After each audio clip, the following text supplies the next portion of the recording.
এক্সামে যখন সেই স্ট্রিক্ট ম্যাম গার্ড পড়ে। Pin drop silence.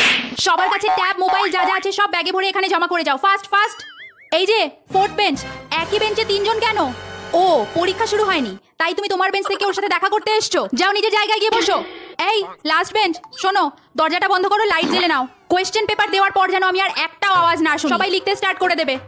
এই যে খাতা দিয়ে দিয়েছি তো, নাম রোল নাম্বার লেখো, দাগ টানো। ও লেখা হয়ে গেছে, তাহলে চুপ করে বসো।